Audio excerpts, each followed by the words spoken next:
Assalamualaikum warahmatullahi wabarakatuh. Kembali lagi di channel saya Aziz Nice. Kali ini saya akan menjelaskan tentang apa itu objek diagram.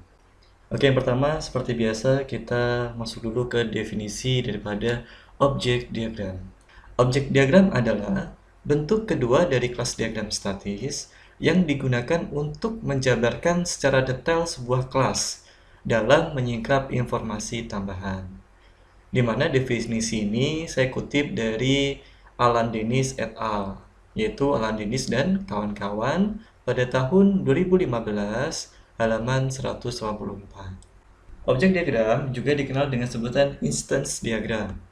Tulisannya instance ya, bacanya instance diagram.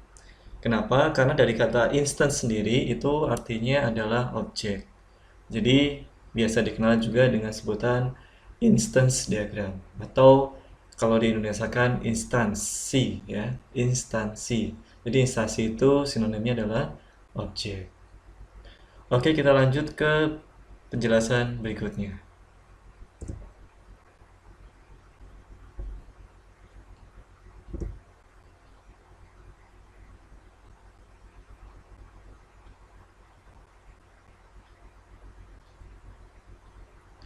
Untuk penjelasan berikutnya yaitu mengenai tentang komponen objek diagram.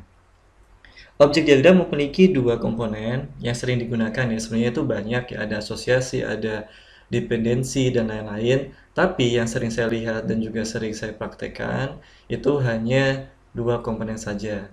Selebihnya itu tidak dikenali atau jarang digunakan ya. Jadi jarang digunakan, hanya dua ini. Selebihnya itu lebih digunakan pada kelas diagram. Kenapa hampir mirip? Karena objek diagram ini adalah instansiasi daripada kelas diagram.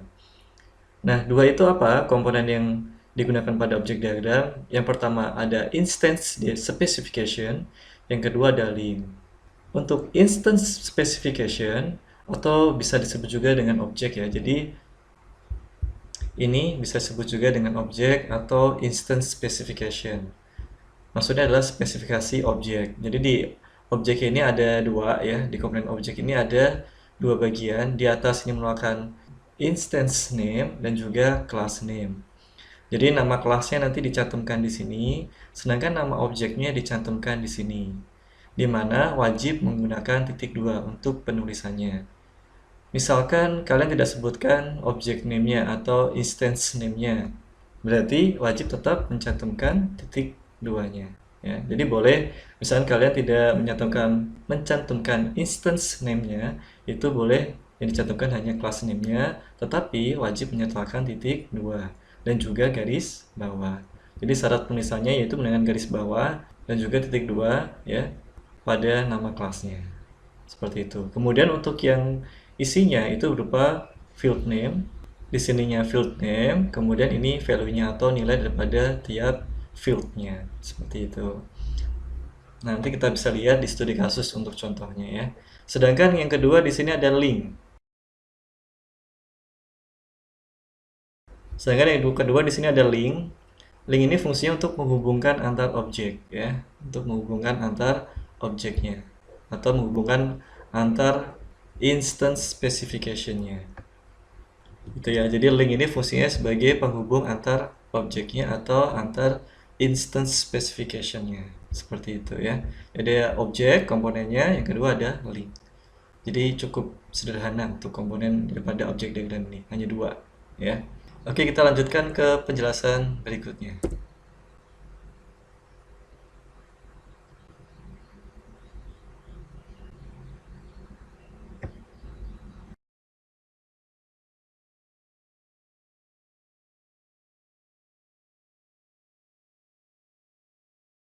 Untuk penjelasan berikutnya, saya akan jelaskan tentang studi kasus daripada objek diagram.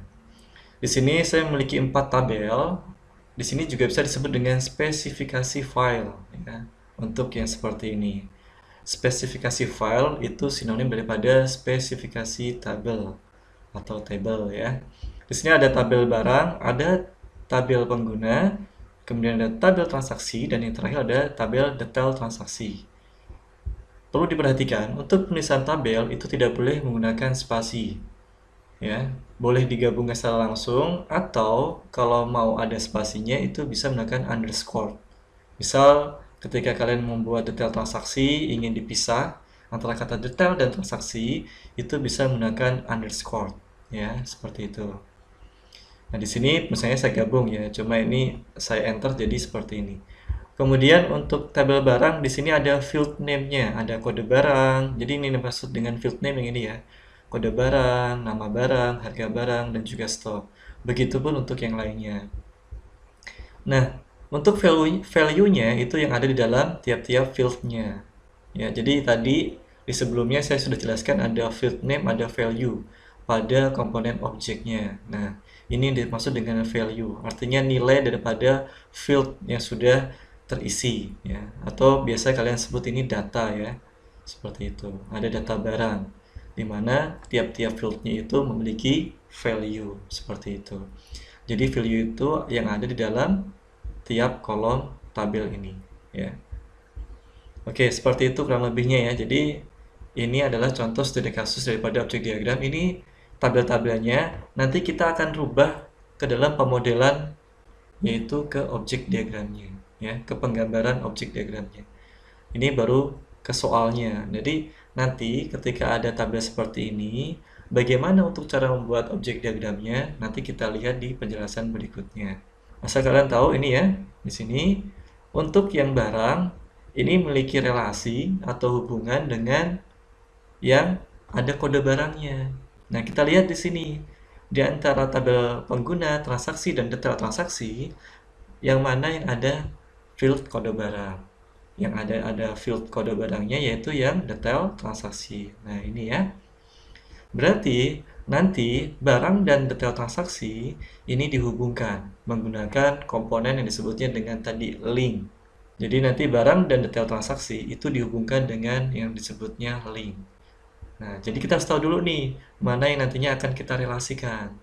Kita sudah ketahuan dari sini kode barang itu akan dikoneksikan dengan detail transaksi. Kemudian untuk yang berikutnya ada kode pengguna, ya, kode pengguna. Di sini kode pengguna yang ada kode penggunanya di selain tabel pengguna apa? Di barang tidak ada, di transaksi ada. Berarti nanti tabel pengguna ini berelasi dengan transaksi. Jadi syaratnya itu ya, harus ada field yang sama di tabel yang lain untuk syarat relasinya. Jadi tidak bisa direlasikan kalau tidak ada field yang sama. Ini ke sini. Gitu ya. Kemudian tabel transaksi berelasi ke siapa? Tabel transaksi itu berelasi ke tabel detail karena yang ada field ID transaksinya itu adalah tabel detail transaksi. Oke, kita sudah dapat ya untuk gambaran relasi antar tabelnya. Tinggal kita implementasikan pada pemodelan objek diagramnya. Oke, next.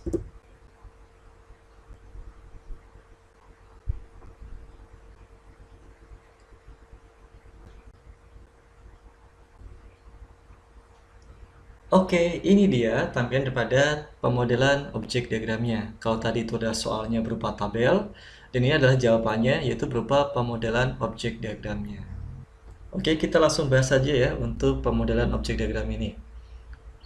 Di sini ada class name atau nama kelasnya pengguna yang sebelah kanan ya.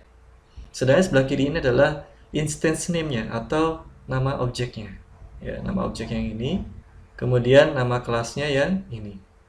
Bentar saya gunakan laser dulu ya biar lebih jelas. Nah, oke ya. Ini yang nama kelas, ini yang nama objek. Jangan lupa tambahkan titik 2 dan juga underline atau garis bawah karena ini wajib syarat tulisannya harus seperti ini. Kemudian untuk nama daripada fieldnya atau kolomnya itu ada sebelah kiri. Ini field name-nya yang sebelah kiri. Kemudian yang sebelah kanan adalah value-nya ya, isi dari tiap-tiap kolomnya. Gitu ya.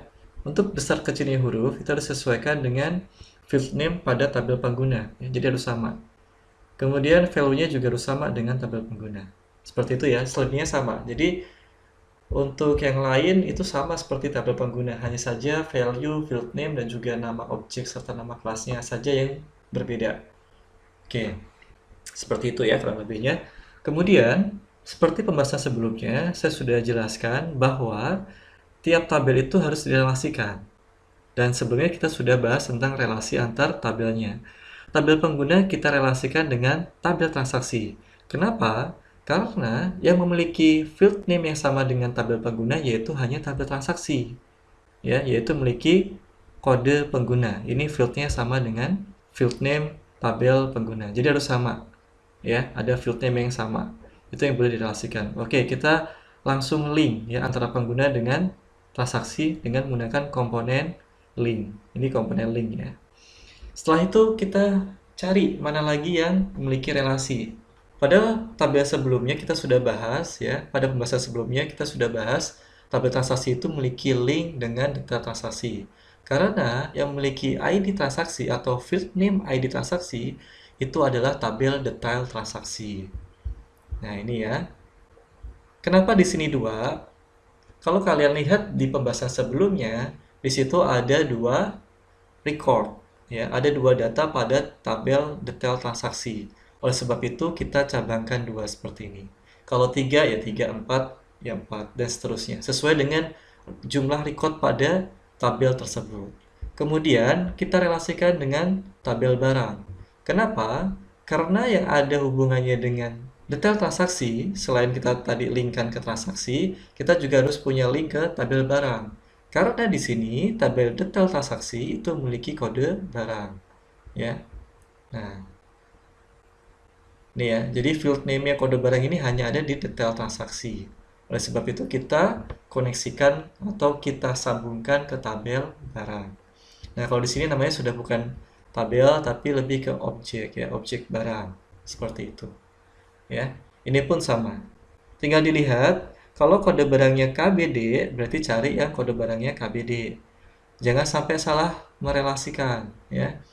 Nggak boleh KBD ini kita relasikan ke LPT, karena ini kode untuk laptop, bukan untuk keyboard, seperti itu.